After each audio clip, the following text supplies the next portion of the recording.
आता इतक्या सगळ्या छान छान गप्पांसोबत काहीतरी यमी यमी हवंच ना. मग घ्या कागद पेन आणि नोट करा ही आमची आगळी वेगळी रेसिपी, पायनॅपल केक, खास तुमच्यासाठी. तुझं हे बोलणंच मला धीर देतं, बळ देतं, नवी उमेद देतं. माझ्या एकटीचाच नाही पण माझ्या या घराचा आनंद आम्हाला लवकरच शोधत येऊ देत. मला बाकी काही नको. आई, मी ते सोल्युशन आणलंय, तू बघ इकडे.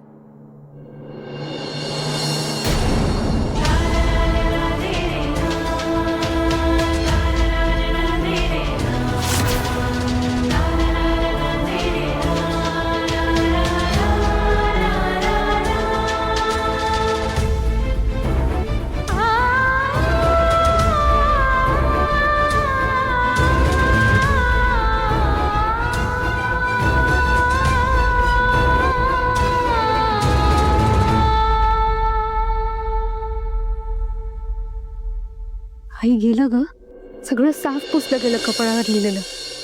आणि मनावर कोरलं गेलं त्याचं काय? ते पुसलंच आई.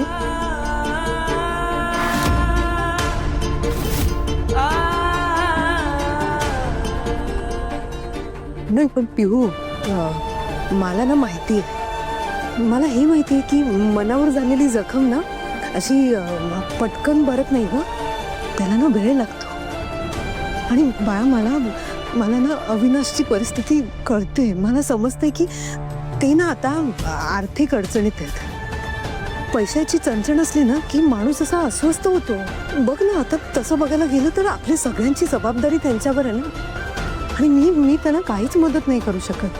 आई, तू पण खूप शिकलीस, चांगली ग्रॅज्युएट आहेस. निर्जा मावशीसारखं तू का नाही नोकरीचा विचार केलास? कसं करणार बाळा? लग्न करून मी घरी आले आणि हळूहळू सगळ्या जबाबदाऱ्यांमध्ये अडकत गेले मी. त्यानंतर तू झालीस, पाठोपाठ प्रथम झाला, मग माझं घर, माझी मुलं, आबा आई, या सगळ्यांमध्ये मी गुंतले. बाहेर जाऊन पैसे कमवावे तसा कधीच विचार आला नाही. आणि मला संसार करायला खूप आवडत होतं.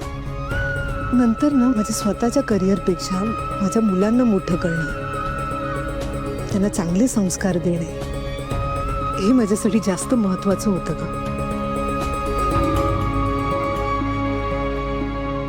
थँक्यू आई, तू तुझं करिअर सॅक्रिफाईस करून आम्हाला प्रायोरिटी दिलीस. खरंच थँक्यू.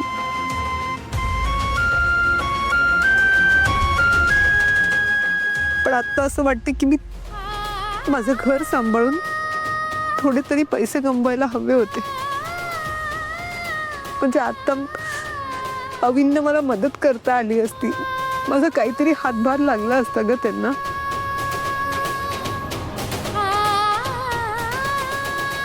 बरं, ते सगळं जाऊ दे. मला सांग, मामाचा काही फोन वगैरे आला? आजोबांची तब्येत कशी आहे कळवणार होता ना तू? मी फोन ऑफ ठेवते ना, कळलं नसेल. थांब 1 मिनिट.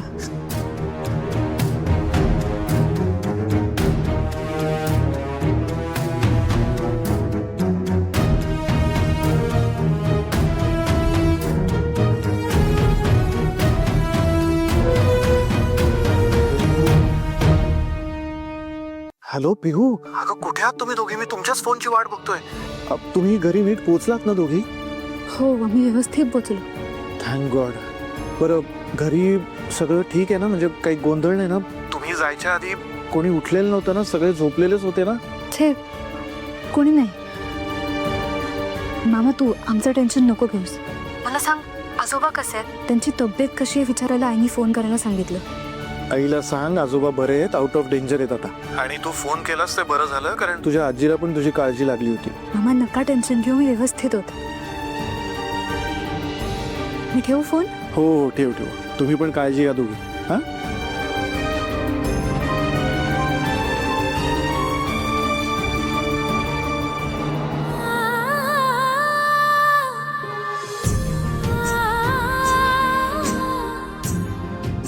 काय झालं आई? तुझं बोलणं ऐकत होते. हे बघत होते की माझं बाळ किती समजूतदार झालंय. घरात जे काही झालं त्याबद्दल एक शब्दही कळू दिला नाहीस तुम्हा मला. आपल्या घरातलं झाकून ठेवलंस. आम्हाला आधीच आजोबांचं टेन्शन आहे, आणखी हे कुठे सांगू ना त्याला.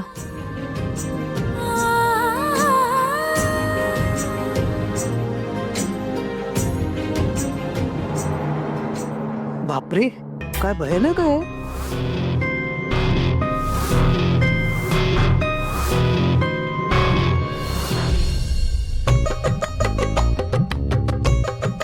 दुर्गा वहिनी,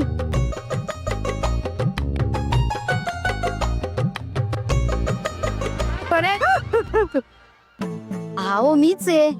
आली मागायला काहीतरी, तर घेऊन जाईल कसं. मला काही बोललात का तुम्ही? नाही नाही नाही नाही. काय ग, कशी आहेस तू? हं? कसं काय आलीस? काय घरातलं संपलंय तुझं? साखर, चहा पावडर, कांदे की बटाटे? हं? आजकाल एवढी महागाई झालीये ना ग, तुला सांगते. कोणाकडे काही महागाईचं म्हटलं ना तर प्रश्नच पडतो ना. पण मागायचं कशाला ना, म्हणजे हल्ली कसं घरात काही संपलं की एका फोनवर सगळं येतं, अगदी घरपोच. हो हो, पण काही जणांना मागायची सवयच असते ना ग. हो का? हो. पण हे बघा मी काय आणलंय, दहीवडे करून आणलेत अनुसाठी. अगो बाई, दहीवडे. अगो बाई, डबा आमचा दिसतोय. तुमचा नाही, आमचाच येतो डबा. तुमच्या सुनबाईने ना छान दहीवडे शिकवले होते.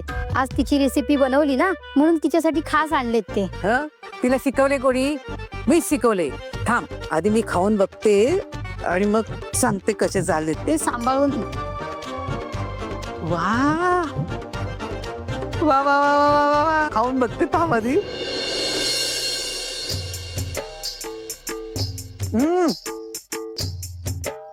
वहिनी,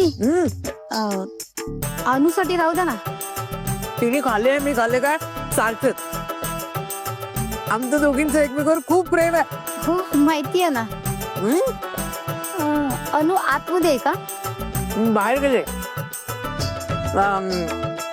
ऐक ना, माझी ना जरा जपाची वेळ झाली आहे. तू निघालीस तरी चालेल. आओ हो, पण अनु आली का तिला आठवणीने द्या. हा हो हो हो, देते ना. हे बघ, असं जास्त देईन. नक्की. अगं देते ना. आली मोठी सांगायला, अन्नूला आणलेत म्हणे. काही झालं ना तरी मला सासू असलेल्या घरात लग्नच करायचं नाहीये. हे नवरे बिचारे असतात, चांगले असतात, त्या सासूच त्यांना बिघडवतात. रिस्कच नाही घ्यायची मला. तसं कौस्तुभ बरं वाटलं मला. म्हणजे आमचं झालं तर चांगलंच आहे, आणि समजा नाहीच झालं तर मग त्याच्यासारखाच लगेच दुसरा मुलगा शोधेन.